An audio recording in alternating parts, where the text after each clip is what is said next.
Selamat siang, selamat hari Minggu, Shalom. Perkenalkan kakak dari sektor 14 akan memberi materi tentang dominasi gereja PGI, non-PGI. Tetapi sebelumnya adik-adik, kita akan masuk di dalam doa untuk pembacaan Alkitab. Kita berdoa. Adik-adik yang manis, yang Tuhan Yesus berkati, kita akan membaca Alkitab yang terambil dari Pertama Korintus 12 ayat 21 sampai dengan 27 yang berbunyi demikian. Banyak anggota tetapi satu tubuh. Jadi mata tidak dapat berkata kepada tangan, aku tidak membutuhkan engkau, dan kepala tidak dapat berkata kepada kaki, aku tidak membutuhkan engkau. Malahan justru anggota-anggota tubuh yang nampaknya paling lemah yang paling dibutuhkan. Dan kepada anggota-anggota tubuh yang menurut pemandangan kita kurang terhormat, kita berikan penghormatan khusus. Dan terhadap anggota-anggota kita yang tidak elok, kita berikan perhatian khusus. Hal ini tidak dibutuhkan oleh anggota-anggota kita yang elok. Allah telah menyusun tubuh kita begitu rupa sehingga kepada anggota-anggota yang tidak mulia diberikan penghormatan khusus, supaya jangan terjadi perpecahan dalam tubuh, tetapi supaya anggota-anggota yang berbeda itu saling memperhatikan. Karena itu, jika satu anggota menderita, semua anggota turut menderita. Jika satu anggota dihormati, semua anggota turut bersukacita. Kamu semua adalah tubuh Kristus dan kamu masing-masing adalah anggotanya. Sekian jauh pembacaan firman Tuhan di siang hari ini. Adik yang Tuhan Yesus berkati, kakak akan membawa materi kita dengan subpokok bahasan kita, yaitu denominasi gereja atau non-PGI. Yang pertama, menjelaskan pengertian denominasi. Dua, menyebutkan nama-nama anggota gereja denominasi non-PGI, menjelaskan bentuk-bentuk. Pengertian dari denominasi yaitu terbagi dua, umum dan khusus. Pengertian secara umum yaitu suatu kelompok keagamaan yang diidentifikasikan berdasarkan pada satu ajaran.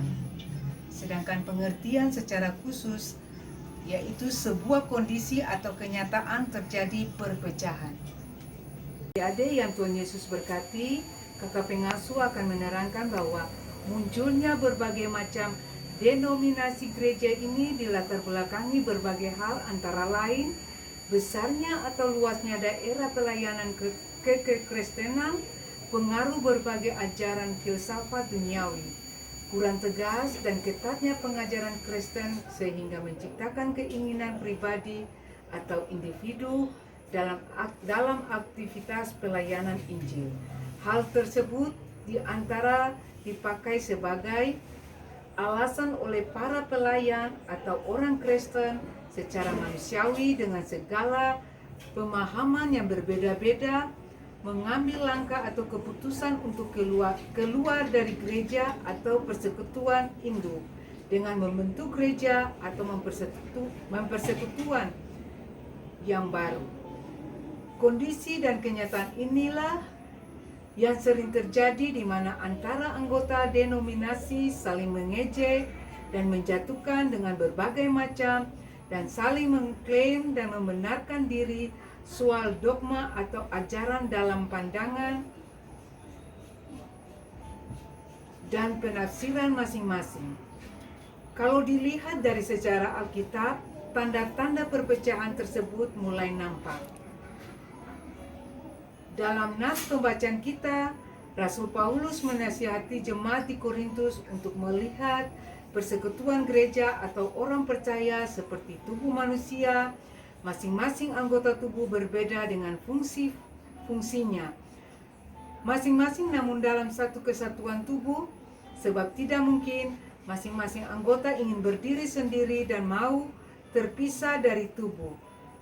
Maka apa jadinya keberadaan tubuh itu sendiri secara keutuhannya?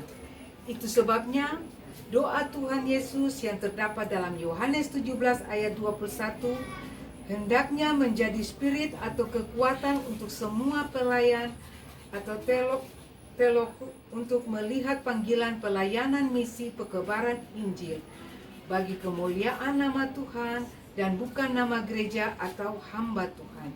Perlu juga kita bedakan antara denominasi dan sekta. Kelompok mengaku Kristen namun menolak dasar iman Kristiani tentara Kristen, yaitu Saksi Yehova. Sampai saat ini, denominasi baru terus terlahir dan sampai tahun 2007 ada sekitar 39 denominasi di dunia. Gereja-gereja non-PGI dapat kita pahami secara kekristenan untuk saudara-saudara kita yang di Katolik. Walaupun Katolik itu tidak disebut sebagai denominasi, namun bagian dari kekristenan Adventus, Anglikan, Baptisan. Dari sejarah pekebaran Injil yang terus berlangsung sampai saat ini dengan kondisi denominasi yang terus bertambah, seharusnya membuka mata kita untuk berupaya membangun kekuatan kebersamaan dalam relasi bergereja melalui kegiatan-kegiatan oikumene. Harap tersebut paling tidak menjembatani perbedaan yang mesti dilihat sebagai kekayaan dan kekuatan, bukan untuk menghancurkan. Ada momen perayaan hari-hari besar gerejawi dapat digunakan untuk mempererat relasi hubungan oikumene antara denominasi.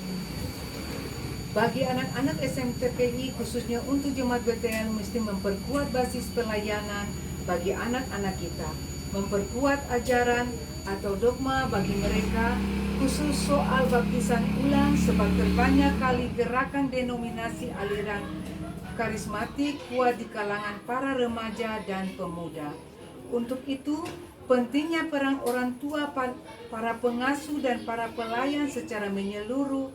Di samping itu juga bisa dilakukan ketika ada di bulan oikumene kita melakukan ibadah oikumene di gereja-gereja yang secara seasas dengan GPM atau di Katolik dan di Adventus. Aktivitas ini akan bermanfaat dalam membangun pemahaman bergereja kita. Kita masuk di dalam doa. Kita berdoa. Tuhan Yesus, sobat anak-anak-Mu yang setia, di siang ini Bapa, kami selaku anak-anak Tuhan sudah mendengarkan berita firman-Mu Bapa. Terkadang kami manusia, kami punya kelemahan dan kekurangan. Kami tidak tahu arti firman ini Bapa, tapi kami yakin dan percaya lewat tangan-Mu yang berlubang paku, jamah kami agar firman yang kami baca, kami dengar di siang hari ini dapat kami mengerti, memahami dan melakukannya dalam kehidupan kami dari hari lepas hari. Di siang ini juga Bapa, kami akan berdoa kepada anak-anak asuhan kami Bapa, dengan pendidikan mereka, bahkan dengan kesehatan mereka, kami taruhkan mereka semua ke dalam tangan Tuhan. Tuhan berkati, Tuhan urapi anak-anak kami ini Bapa, dari yang paling kecil bahkan sampai yang paling remaja Bapa, kami taruhkan mereka semuanya hanya di dalam tangan Tuhan. Kami serahkan semua orang tua dari anak-anak asuhan kami ini ke dalam tangan Tuhan. Apapun pekerjaan mereka, Tuhan berkati. Tuhan mau jawab setiap doa pergumulan mereka dari hari lepas hari. Di siang ini juga Bapa, kami mau berdoa selaku kami para pengasuh. Kami minta Tuhan tuntun dan hentak kami selalu. Berkati kami dengan tiap-tiap rumah tangga kami Bapa. Kami taruhkan semuanya itu hanya di dalam nama Tuhan Yesus. Tuhan mau jawab semua doa dan pergumulan kami di siang ini Bapa. Kami akan akhiri doa kami ini Bapa dengan doa Bapa kami yang kami ucapkan secara bersama-sama.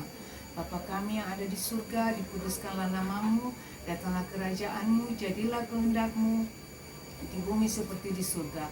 Berilah kami pada hari ini makanan kami yang secukupnya, dan ampunilah kami akan kesalahan kami seperti kami sudah tahu mengampuni orang yang bersalah kepada kami.